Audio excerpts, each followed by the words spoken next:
Praise the Lord. Hallelujah. Praise the Lord, children of God. Hallelujah. Today, the 15th day of September 2019, we celebrate the 24th Sunday in Ordinary Time, YEC. And the topic of our reflection today, the unconditional love of God. The unconditional love of God. Let me hear somebody say, Jesus loves me, even me. Jesus loves me, even me. He loves me, I cannot say why. He loves me, I cannot say why. Let this word you have just uttered sink into your heart for meditation throughout today. He loves me, even me. He loves me, I cannot say why. These two things will mark or be the thrust of my reflection today. Even me, he loves me. Despite my unworthiness, despite my sinfulness, he loves me. Why? I cannot say.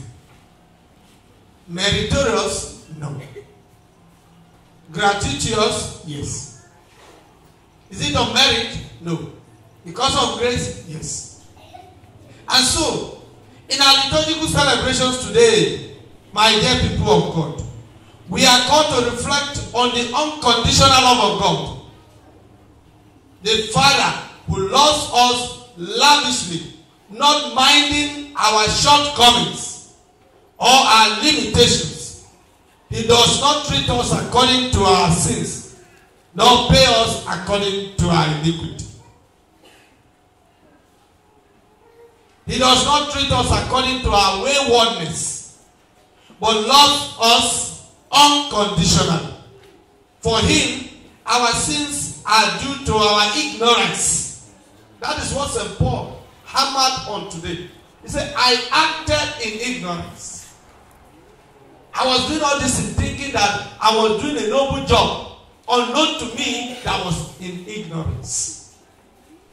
And so all these things that I was doing, I never knew. Or better put, it is due to our lack of proper knowledge of our privileged position and privileged places as sons and daughters of God the Most High. If we know the privileged position God has given to us, we wouldn't be offending him.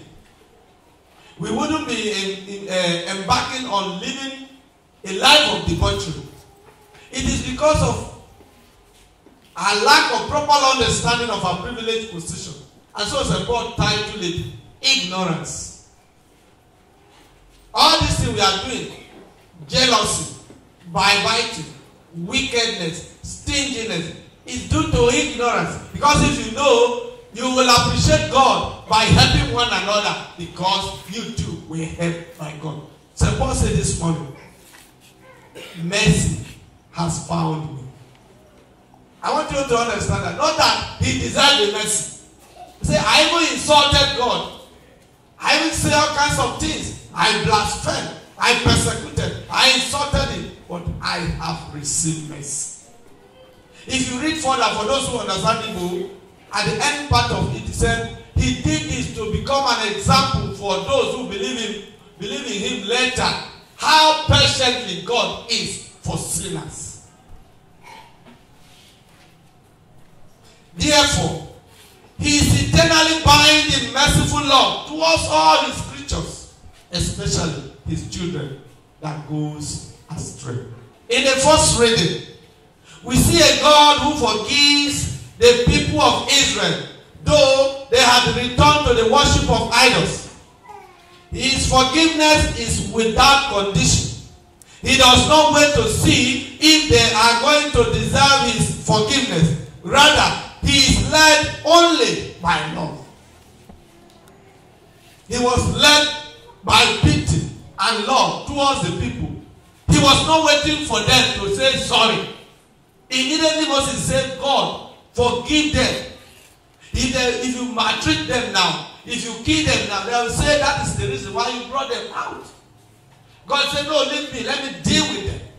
I will deal with them and they will know that I am the Lord. Of you, I will make a great nation. You and your family. Moses said that wasn't the condition why you brought them out. And so, you know that they are sinners. Without hearing from the people themselves, asking God for forgiveness, he on his part repented. He changed his mind and said, I will not punish them again. Unconditionally. He did not wait for them to even say, we are sorry. Rather, on his own volition, on his own, he forgave them. And he never treated them according to their sins. Have you ever in your life, in a state of sin, and you have prayed, and God heard your prayer? It's to show that he is not treating us and because we are righteous. God is not blessing us. God is not blessing you or me because we are righteous. I am not a priest because I am righteous. It is sheer grace. If you are counting those who deserve to be ordained priests, I am not one of them. Neither do you. Neither you are one of them. It's supposed to be angels in heaven. But here we are, human beings, mortal, receiving the grace to be celebrating the holy sacrifice of Mass. In this text, Jesus is trying to catechize his disciples, you and I, today, about the unconditional love of God towards all his children, using 3 parables to convey his messages. 3 parables today. One is the parable of the lost sheep. Second is the parable of the lost coin. Third is the parable of the prodigal son, as it is properly called, or the merciful father. Jesus talked about the love of a shepherd towards his sheep that has gone astray. Ordinarily, we may have asked, what could the little sheep have done to merit the attention of the shepherd? Obviously nothing. It has just got lost. Period. It has lost.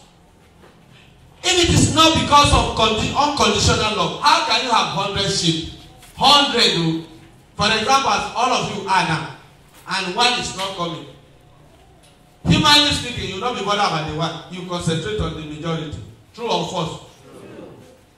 Because half bread is better than popcorn. You concentrate on the majority. So that as you go in search of the other one, that single one, probability that the ones you thought they are together, some they got lost too. True or false?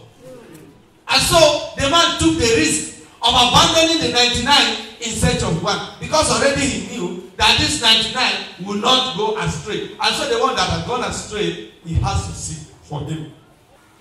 This, my dear friends, meant to teach us that God is still interested in those of us that are sinners. He is still searching for you and I. He is not tired. His joy is not on the righteous, but those who are willing to change, because he knew that just like a little sheep, we have gone astray out of ignorance. Secondly, Jesus' message of the parable of the lost coin is in line with the theology of God still searching for you and for me. Sinners, he is searching for us. And echo the joy that God himself will feel within himself whenever he finds us return home, healthy and sound. Healthy and sound. Because when we fall into the state of sin, we are bound to be injured by the iniquity of sin. Our consciences are punctured by the malign of sin, by the malice of sin. Because when you fall into the state of sin, you get corrupted. And that is the language the first reading used. God said to Moses, go down now. Your people have corrupted themselves.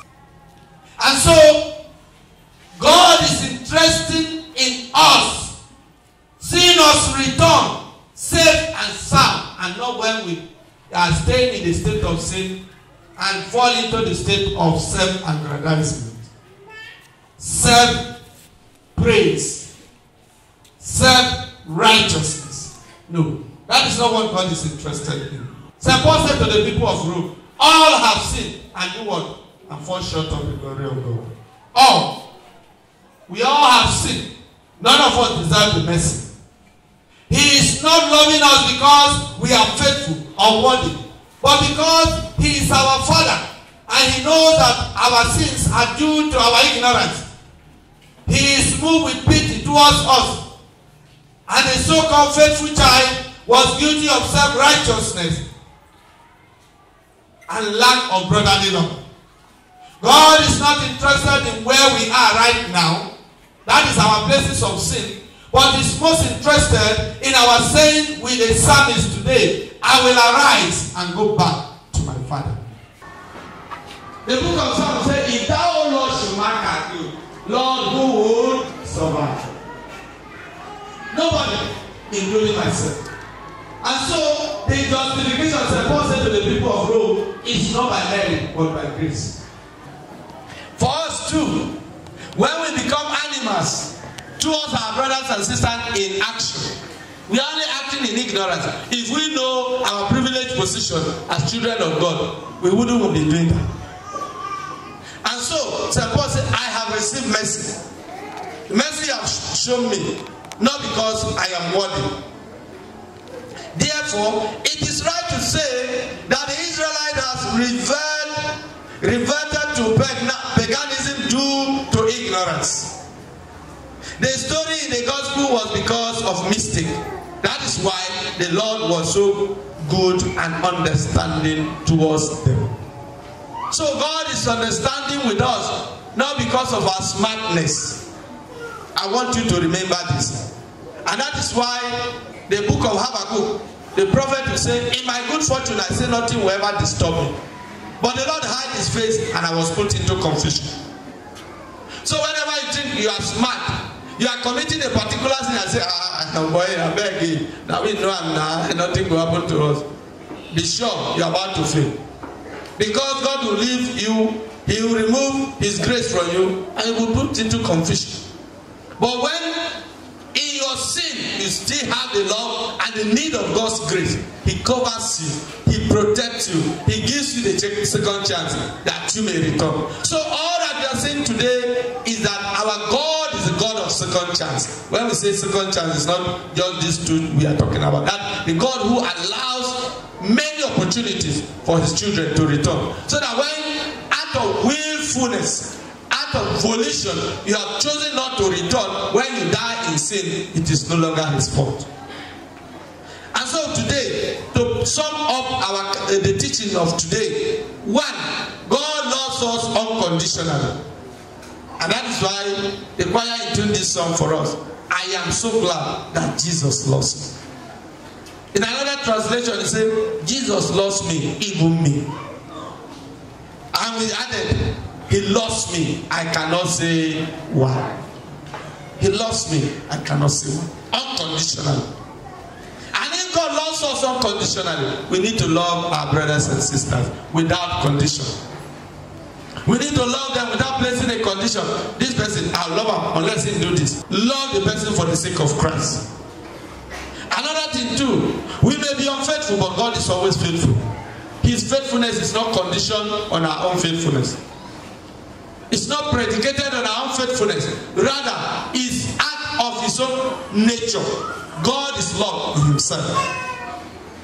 If He can change a crooked person, Paul, into sin, then there is nobody who is good for nothing before God. We don't need to condemn anybody. There is still chance for that person. That prostitute, you see, that harlot, that armed robber, that beggar, there is still hope for them. Because the mercy of God endureth forever. We should not go amplifying our self-righteousness like the second child in the gospel. but we should aglow in brotherly love. Finally, my dear friends, God is not happy seeing us in sin, but joyous in our conversion and return home. He wants us to come back to Him. Don't be ashamed of your sin. Don't be afraid. God is love. Like this prodigal child, let all of us resolve this morning to say, I will leave this place and go back to my Father. You know where you are standing right now. The particular sin that you enjoy so much.